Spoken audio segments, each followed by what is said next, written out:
He goes over there to Loretta Brown, and Loretta Brown says, I watched you play all last year.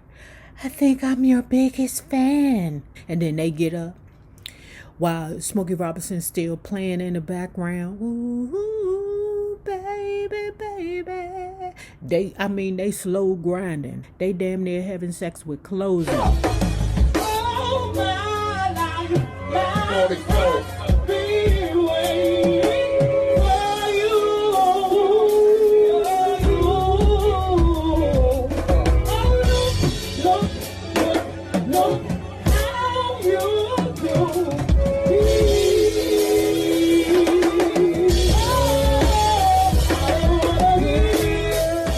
This proved to be too much for Wanetta, who suffered a nervous breakdown. Apparently never completely comfortable before the spotlight, she inadvertently made reference on Dick Clark's American Bandstand that the girls were from Detroit, a suburb of Inkster, a remark that made her the butt of much teasing from others at Motown. I don't understand. How is that? I don't understand that. Why?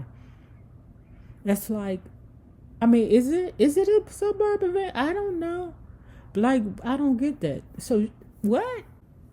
I don't know how far Inkster is from Detroit, but why is it so bad? That's like Silver Spring, a suburb of D.C. Kettering, a suburb of D.C. Largo, a suburb of D.C. Upper Marlboro, a suburb of D.C. I wouldn't necessarily call Clinton a suburb of D.C. Alexandria, a suburb of D.C. I don't get it. Like, what's so bad? Wanetta ended her career as a performer in the late spring of 1962, although she did continue to record as a Marvelette until the beginning of 1963. Catherine recalls, to lose Wanetta was really scary. It was scary because of what transpired. I began to see very early in the game that the pressure was beginning to get to Wanetta. The statement she made on the Dick Clark show, that was a totally different type of show than some of the shows that we had been doing locally. So let me take it back. Notice that when they reference themselves, the young ladies who are a part of the group, she says that Motown was experimenting with us. One thing my mother always told me, when you buy a car, you never buy the first model of that car, because of the fact that they haven't got all the kinks out yet. It's an experiment. They're trying to see if this model can work. So you probably want to wait till the second or the third model or year comes out. They're making a lot of mistakes with the girls while still taking advantage of the girls. It's a new record company or a new label. So they're doing a lot of things wrong. I'm sure with the next bunch, they were very well prepared, in regards to training. Get the lady name that gave them all etiquette and was teaching them what to say. I forget her name, but she's not in the book, or I haven't read her name yet.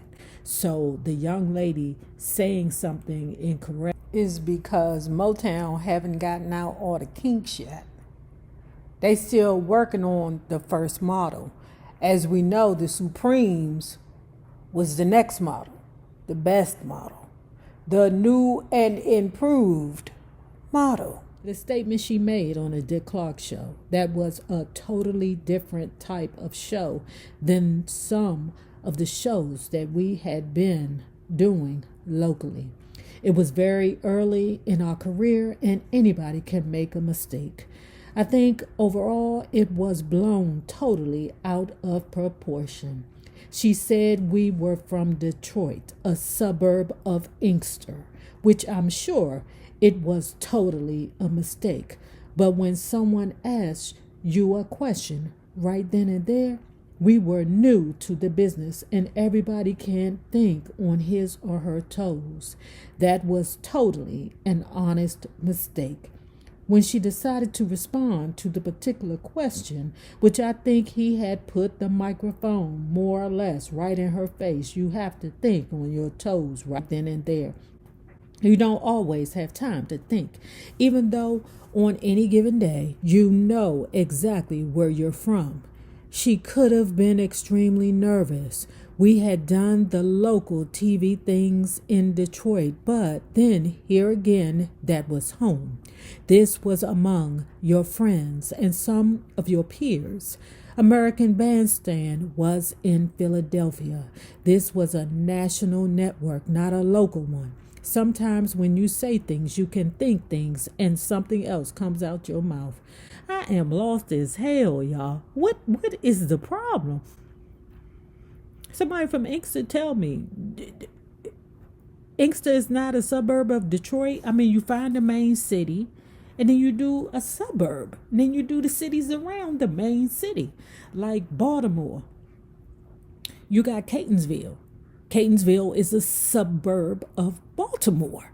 I don't understand. Y'all got to break it down to me, Inkster. I'm so lost. Gladys adds, Inkster High School canceled their football game because we were going to be on American Bandstand with Please Mr. Postman. They were anxious to hear us mention Inkster, so they canceled the game. When Dick Clark asked, where's Inkster, Michigan?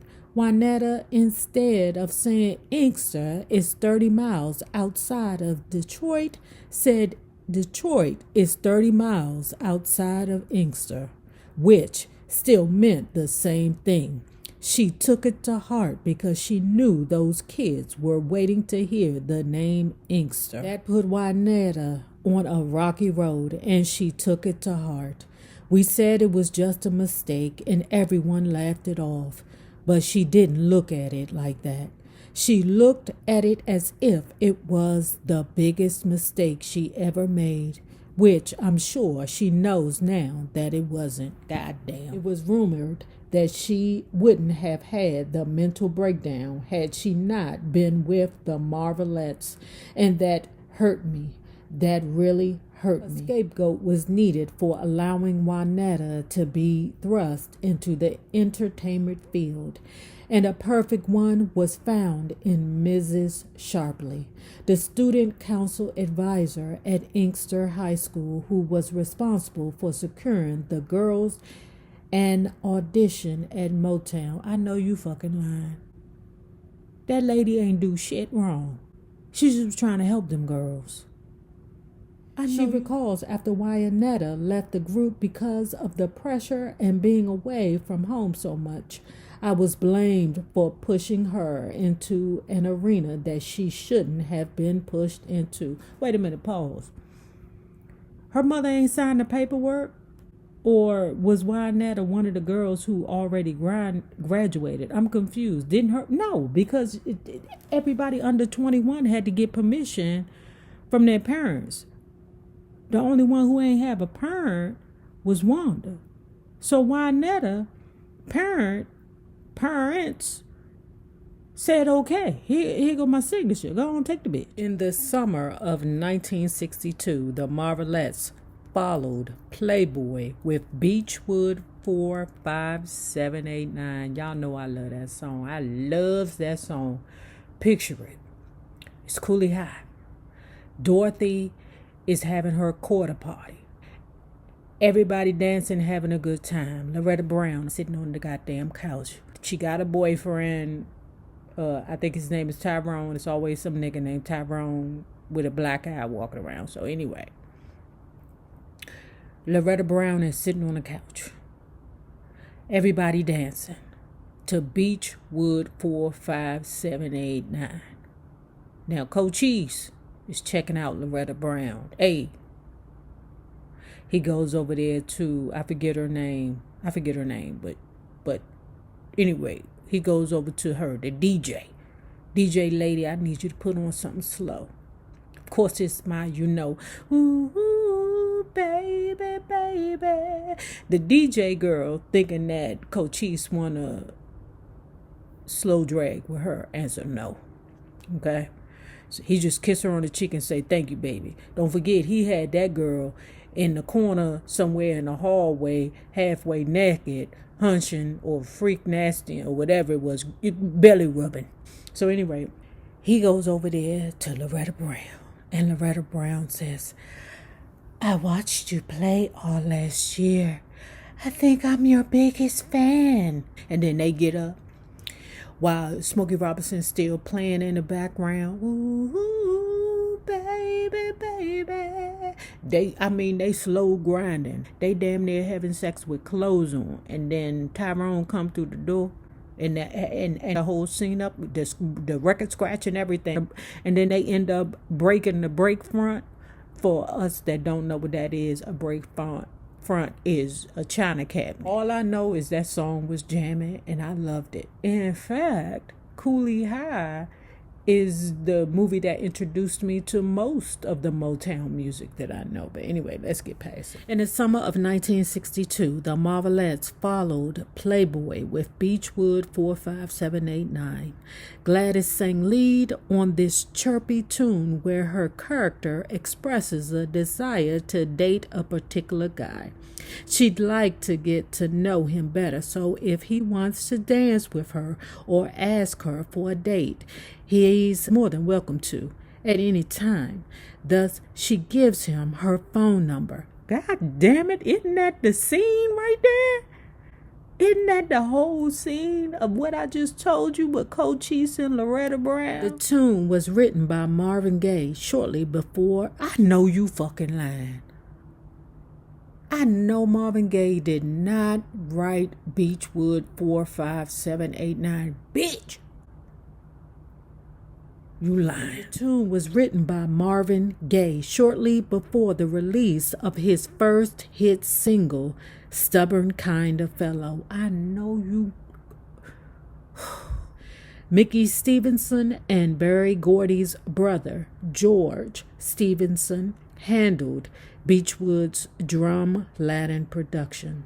However, the Marvelettes were on the road so much promoting their first 3 hits that when it came time to record the song, the group sang to a recorded track instead of behind live musicians. Catherine points out Motown had begun to start using recorded tracks because we were on the road an awful lot. Gladys adds, Barry wanted things fast, swift. Whoever wrote a song would come to us, find out if it was the right key. Then when we were on the road performing, they were in the studio. In the early days, Barry started a thing where the musicians would record the song and the Andantes would do a lot of background work. Beachwood 45789 may have had the Marvelettes singing to a recorded track. However, the excitement of singing behind live musicians was not lost on the release. When issued on July 11, 1962, Beachwood 45789 followed the momentum of Playboy by hitting number 7 on the Billboard R&B chart and number 17 on its pop listing. Catherine states, I think a lot of the fans may very well have thought that Beachwood 45789 was possibly one of our personal phone numbers. The Marvelettes released an album entitled Playboy in July 1962. Playboy was one of the group's finest efforts. In addition to the title song and Beachwood 45789, the LP contained 2 standouts penned by the writing team of Brian Holland, Lamont Dozier, and Freddie Gorman, Forever and Someday, Someway. In the summer of 1962, Motown began planning its first Motown Review tour, which was a series of concert dates that would take place from the end of October until mid-December. We remember this. That's the Monococali bus, baby.